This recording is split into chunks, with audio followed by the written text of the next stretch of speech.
cette vidéo, vous apprendrez à faire des entrées en élevage et des changements de boucle. Tout d'abord, lors de votre connexion à Regivo, il faut appuyer sur le menu représenté par les 3 barres noires en haut à gauche de l'écran, comme ça ici, et sélectionner Entrée. Il y a une synchronisation qui va se faire avec votre extranet. Donc cet onglet va vous permettre de faire 2 choses. La première, c'est le changement de boucle. En effet, la majorité des entrées en élevage sont faites directement dans l'extranet, soit en important les veaux d'un producteur de pouponnière, soit en important les numéros d'une facture d'encan ou en faisant une saisie massive.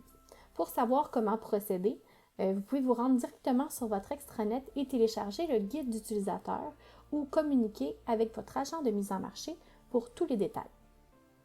Donc, comme son nom l'indique, le changement de boucle va permettre d'assigner un nouveau numéro de boucle à un animal qui a perdu son tag d'origine.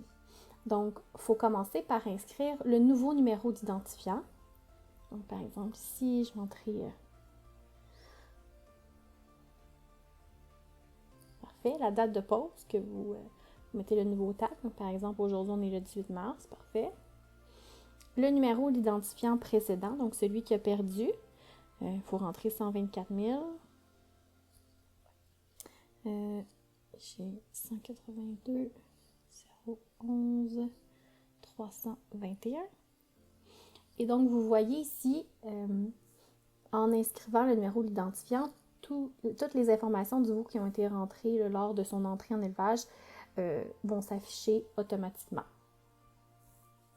Donc, l'objectif, c'est vraiment de venir faire une mise à jour du numéro de tag sans ajouter un nouvel animal à votre inventaire. Donc, comme j'ai dit ici, en inscrivant l'ancien identifiant, les informations des autres cases vont se compléter automatiquement. Et donc, on peut aller juste à la fin et cliquer sur « Sauvegarder ».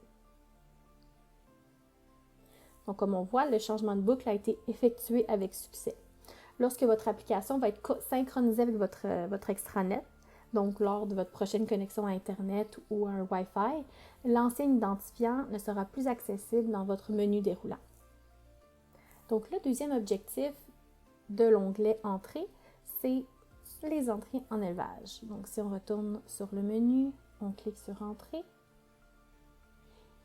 Donc, cette fonction-là, elle est pratique pour les petites quantités de veaux. Si toutefois vous souhaitez entrer un lot complet de veaux, vraiment, on vous suggère d'utiliser votre extranet qui va être une option beaucoup plus efficace. Donc, vous allez devoir compléter les cases suivantes. Donc, le numéro d'identifiant d'Attestra, la date de pause de l'identifiant et l'identifiant précédent n'ont pas à être complétés pour effectuer une entrée en élevage. Ensuite, vous allez devoir sélectionner le numéro de site ATQ d'origine, donc d'où provient l'animal. Si on va dans Choisir, on voit ici qu'on a différents sites, donc Encan, Attestra Québec, si on a des sites hors Québec ou des veaux des États-Unis, donc on peut sélectionner l'origine du veau. Et lorsqu'on a Encan, on a tous les numéros d'Encan du Québec ici qu'on peut venir sélectionner. Si je retourne à l'aide de la flèche en haut à gauche à notre écran précédent, pour votre information, quand vous allez sélectionner, vous allez sauvegarder, ça va revenir automatiquement là, à la page de l'entrée.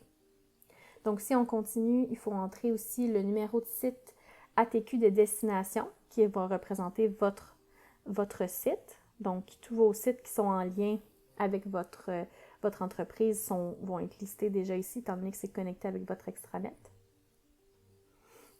Ensuite, vous avez la date d'entrée, le sexe de l'animal, la catégorie de l'animal, donc la race, le poids et le type d'élevage, s'il s'en va en pouponnière ou en finition. Donc, on a ça ici. Le groupe, il est composé de 3 chiffres, donc de votre numéro de producteur, de l'année et d'un numéro croissant de 1 à 100. Les groupes peuvent être créés, mais sur l'extranet seulement, et c'est une information facultative. Vous n'avez pas à l'avoir pour pouvoir sauvegarder votre entrée en élevage. Et vous avez aussi le numéro d'enclos que vous pouvez ajouter, qui est également une information facultative. Puis, par la suite, si vous avez des animaux qui sont en quarantaine, vous pouvez sélectionner, donc cocher la petite case quarantaine et cliquer sur sauvegarder. après la synchronisation, vous pourrez avoir accès à tous les changements d'un veau en particulier dans l'onglet « Registre du veau ». Donc, si on va voir ici, donc je n'ai pas fait de changement, donc oui, je vais quitter la page.